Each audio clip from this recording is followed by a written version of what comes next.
आणि आपण आता थेट दृश्य बघतोय मुंबईतल्या वांद्रे परिसरातली। या परिसरामध्ये सध्या पोलीस कारवाई सुरू आहे।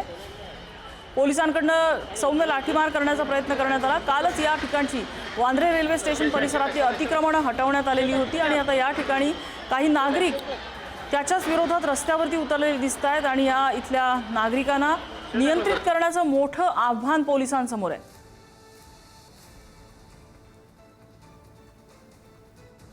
पोलीस फौजफाटा इथे मोठ्या संख्येने आहे आणि काही जणांनी पोलिसांवरती हल्ला करायचाही प्रयत्न केला असं दिसतंय।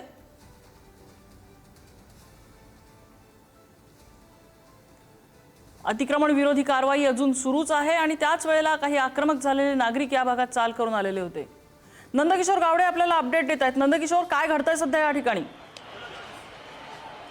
थोड्या वेळापूर्वी पोलिसांनी या संपूर्ण परिसरात जेव्हा तोडक कारवाई सुरू होती त्यावेळेला अनेक लाठीचार्ज जो आहे तो झालेला आपल्याला पाहायला मिळतात। काही नागरिक जे आहेत ते पोलिसांच्या सुद्धा अंगावरती धावून येण्याचा जो प्रयत्न तो करत असताना आपल्याला पाहायला मिळतात। तो दुसऱ्या बाजूला जर पाहायला गेलं तर थोड्या वेळापूर्वी शांततापूर्वक जी संपूर्ण कारवाई होती ती सुरू असताना आपल्याला पाहायला मिळत होती। मात्र आता दोन्ही बाजूला जे या ठिकाणचे रहिवासी होते त्यांनी खरं तर आवाज उठवत समोर आल्याचं आपल्याला पाहायला मिळेल। आता कॅमेरामॅनला सुरेशला सुद्धा विनंती करेन की बँड्राचं हे संपूर्ण ब्रिज आहे, या ब्रिजच्या दोन्ही साईडला जर पाहायला गेलं तर दोन्ही साईडहून मोठा पोलीस बंदोबस्त जो आहे तो या ठिकाणी तैनात करण्यात आलेला आपल्याला पाहायला मिळते। मात्र दोन्ही बाजूनं या ठिकाणचे रहिवासी आहेत ते खरं तर आक्रमक होताना आपल्याला पाहायला मिळत असतील। आपल्याला हे समोरचं दृश्य दाखवते माझा कॅमेरामॅन। त्या ठिकाणी जर पाहायला गेलं तर आतमध्ये जी वस्ती आहे त्या वस्तीतून अनेक कार्यकर्ते जे आहेत, स्थानिक जे तरुण आहेत जे या ठिकाणी राहायचे ते खरं तर या ठिकाणी आलेले आपल्याला पाहायला मिळतात। ते वेगळा विरोध जो आहे तो खरं तर करत असताना आपल्याला पाहायला मिळतात। 2021चा जो SRAचा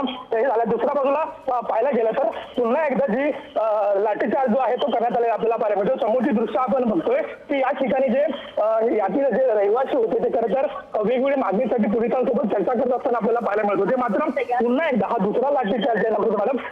काही वेळापूर्वी इथलीच दृश्य मी दाखवली होती तर या ठिकाणी मोठ्या पद्धतीने जे आहे ते आरे तुरीचे म्हणजे भाषेत जी दोघांची सुद्धा बातचीत सुरू असताना आपल्याला पाहायला मिळत होती। मात्र अचानक जो आहे तो लाठीचार्ज जो आहे तो सुरू करण्यात आलेला आपल्याला पाहायला मिळतात। संपूर्ण परिसर जो आहे तो शांततेत राहावा किंवा शांतता सुव्यवस्था राखावी यासाठी खरं तर कालपासून मोठ्या पद्धतीने पोलीस फाटा मुंबई पोलिसांचा असू दे किंवा रेल्वे पोलिसांचा असू दे त्या ठिकाणी तैनात करण्यात आलेला आपल्याला पाहायला मिळतं। मात्र संपूर्ण जो एरिया किंवा संपूर्ण जो गरीब नगर आहे ते मोठ्या प्रमाणात आहे। त्याचा एरिया जो आहे तो मोठा आहे आणि संपूर्ण ओपन स्पेस असल्यामुळं ठिकठिकाणून जे तुकडीमध्ये जे तिथले स्थानिक नागरिक आहेत ते येत आहेत मी विरोध दर्शवत असताना आपल्याला पाहायला मिळत आहे।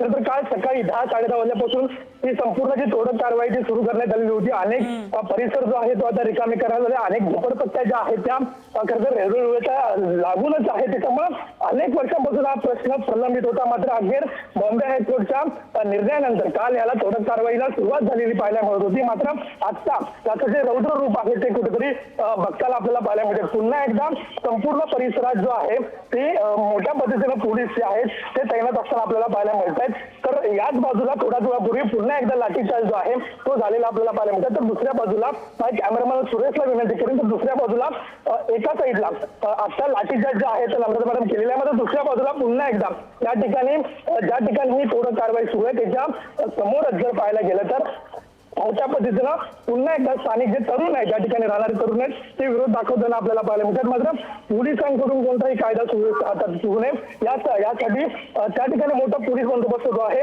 तो सध्या लावण्यात आलेला आपल्याला पाहायला मिळतो।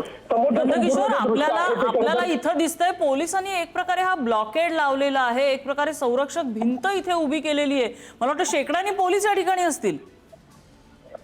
शेकडो नाही तर हजारो पोलीस या ठिकाणी आहेत। सोबत मुंबई पोलीस आहेत आणि रेल्वे पोलीस म्हणजे दोन्ही पोलिसांच्या ज्या तुकड्या आहेत त्या संयुक्तरित्या ही कारवाई करताना आपल्याला पाहायला मिळतात। खरं तर यासाठी भाजपचे नेते जे आहेत ते किरीट सोमय्या यांनी सुद्धा मोठा जो आहे तो पाठपुरावा केलेला होता। मात्र 2021 साली या स्थानिक नागरिकांचं एवढं म्हणणं होतं की 2021 मध्ये जी SRAनं जे प्रक्रिया केली होती ती चुकीची होती। पुन्हा एकदा ही प्रक्रिया करून निरीक्षण करून खरं तर ही तोडक कारवाई करावी अशा पद्धतीचं जे मत होतं ते इथले स्थानिक लोक नोंदवत असताना आपल्याला पाहायला मिळत होतं। मात्र हे संपूर्ण कोर्टाच्या आदेश असल्यामुळे कालपासून खरं तर काल 10:30-11 वाजल्यापासून खरं तरी तोडक कारवाई सुरू करण्यात आलेली आहे. त्याच्या अगोदर जर नोटीस जे देण्यात आलेल्या होत्या, म्हणजे इथं जे रहिवासी होते त्यांना खाली करण्याच्या ज्या नोटीस आहेत त्या खरं तर देण्यात आलेल्या होत्या. मात्र काल जे आहे ते काल काही प्रमाणात विरोध दर्शवला होता. मात्र आज जो आहे तो विरोध तीव्र पद्धतीने होताना आपल्याला पाहायला मिळतात. वेगवेगळ्या घोषणा ज्या आहेत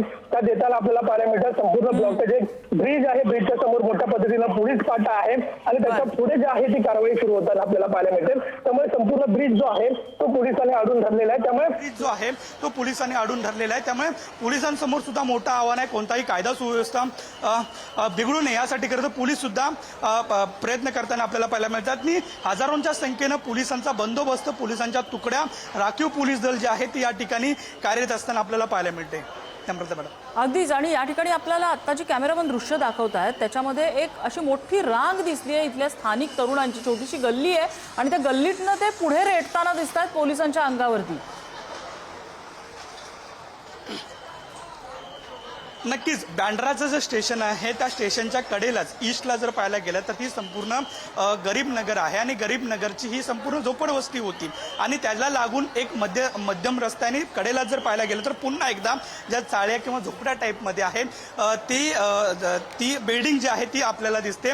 मात्र या दोन्हीला कनेक्ट करणारा छोटासा जो पूल आहे त्या पुलावरती हे संपूर्ण जे तरुण आहेत किंवा नागरिक जे आहेत ते या ठिकाणी उभे असलेले आपल्याला पाहायला मिळत आहेत आणि ते नागरिक पोलिसांनी जे नागरिक उभं राहिलेलं पूल आहे तेच ब्लॉक केलेलं आपल्याला पाहायला मिळतात. मात्र खेचाखेची आहे किंवा घोषणाबाजी जी आहे त्या करत असताना आपल्याला इथं पाहायला मिळत आहेत. मात्र पोलिसांकडून संपूर्ण जो पूल आहे तो ब्लॉक करण्यात आलेला आहे. पुलाच्या समोरच्या साईडला ज्या ठिकाणी जीसीबी उभे आहे त्या ठिकाणी सुद्धा पोलिसांचा बंदोबस्त आहे, जेणेकरून ते संपूर्ण जर पुढे आले तर या ठिकाणी सुद्धा पुन्हा एकदा पोलीस लाठीचार्ज करू शकतात. खरं तर याच्या अगोदर 1 तासापूर्वी जर पाहायला गेलं तर अचानक जे आहे ते या ठिकाणी जे इथले स्थानिक नागरिक होते ते आलेले होते. त्यामुळे पोलिसांना नाईलाजाने लाठीचार्ज करावा लागला. पुन्हा एकदा ज्या वेळेला आपण हे संपूर्ण बातमी सुरू केली त्यावेळेला सुद्धा दुसरा लाठीचार्ज झालेला आहे आणि पोलीस सुद्धा विनंती करतात, पोलीस सुद्धा आवाहन करतात, कारण कोर्टाचे जे निर्देश आहेत त्यानुसार हे संपूर्ण काम जे आहे ते रेल्वेकडून खरं तर सुरू असलेलं आपल्याला पाहायला मिळते. त्यामुळे पोलीस सुद्धा आवाहन करतात की कायदा सुव्यवस्था हातात घेऊ नका.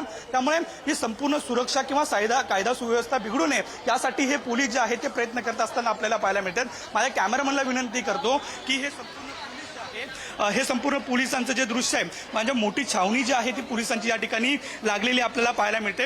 आणि दुसऱ्या बाजूला हे दोन्ही एक ईस्टचा भाग आहे त्याच्या समोर जो रेल्वेचा मधला पूल आहे त्याच्या पलीकडे आणि अलीकडे दोन्ही साईडला जर पाहायला गेलं तर मोठा पोलीस पाटा जो आहे तो सध्या तैनात असलेला आपल्याला पाहायला मिळतोय.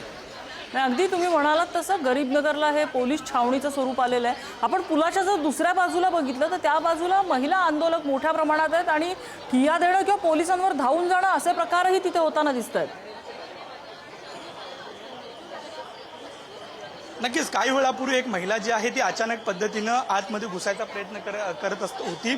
मात्र महिला पोलिसांचं सुद्धा पथक या ठिकाणी आहे त्यामुळे त्याला अडवण्यात आलं. त्यानंतर जे काही या ठिकाणी राहत असलेले जे नागरिक आहेत त्यांनी पुन्हा एकदा आक्रमक भूमिका घेतली, पुन्हा एकदा आतमध्ये शिरण्यासाठी प्रयत्न केले.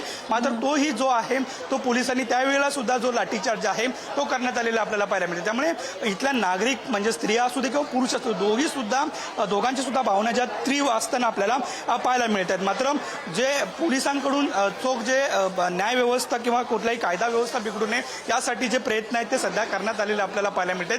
दुसऱ्या बाजूला तोडक कारवाई जी आहे ती सुरूच आहे. कालपासून ही तोडक कारवाई सुरू आहे आणि यामध्ये कोणताही अडथळा येऊ नये यासाठी रेल्वे पोलीसनी मुंबई पोलीस दोन्ही पोलिसांची पथकं जी आहेत ती हजारो पोलीस जे आहेत ते या ठिकाणी तैनात असलेले आपल्याला पाहायला मिळतात. त्यामध्ये राखीव दल असू दे किंवा संपूर्ण मुंबई पोलिसांच्या तुकड्या असू द्या आणि रेल्वे पोलिसांच्या तुकड्या आहेत त्या या ठिकाणी असताना आपल्याला पाहायला मिळत आहेत. काम आणखीन किती दिवस चालेल?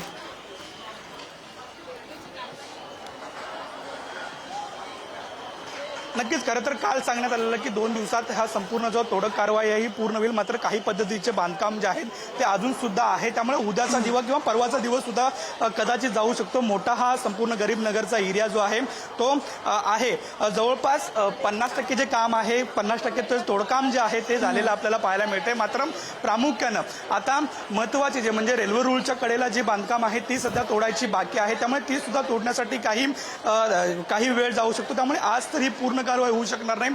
कदाचित उद्या आणि पुढचे 2 दिवस जे आहेत ते या कामासाठी जाऊ शकतात. ठीक आहे. नंदकिशोर, धन्यवाद या सगळ्या अपडेट्सबद्दल.